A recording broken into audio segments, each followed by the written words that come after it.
तर या ठिकाणी आपण क्वेश्चन नंबर 41 सॉल्व करणार आहे. For a particle performing SHM of amplitude R.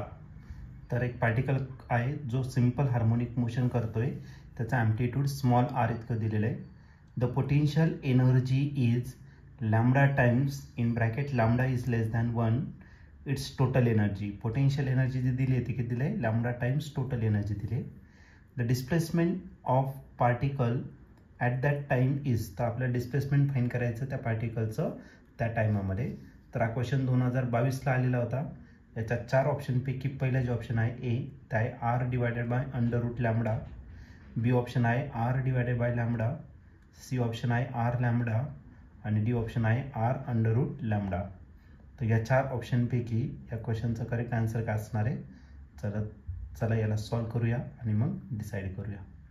तर या क्वेश्चनमध्ये एक पार्टिकल दिलेला आहे जो सिंपल हार्मोनिक मोशन करतोय आणि त्याचं जे ॲम्प्लिट्यूड आहे ते दिलेलं आहे r इतकं.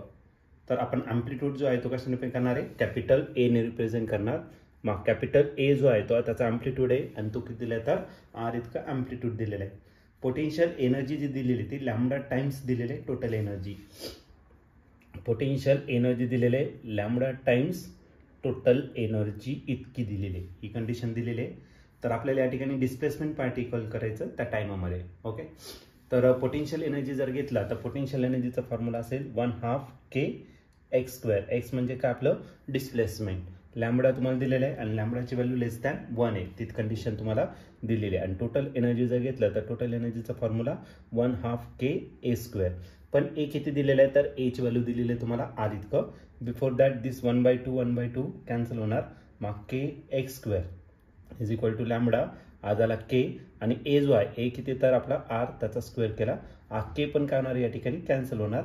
मग आपला x² जो असेल तो का असेल लॅम्बडा r². आता याचं काय करून घेऊ, स्क्वेअर रूट घेऊन टाकू. Taking square route.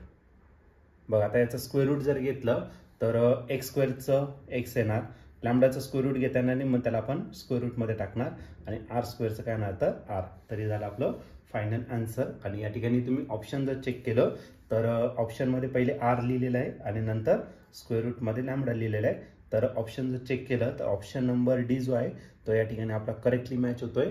मग या क्वेश्चनचं जे आन्सर असणार ते ऑप्शन डी. ऑप्शन डी म्हणजेच काय, x is equal to r under root lambda.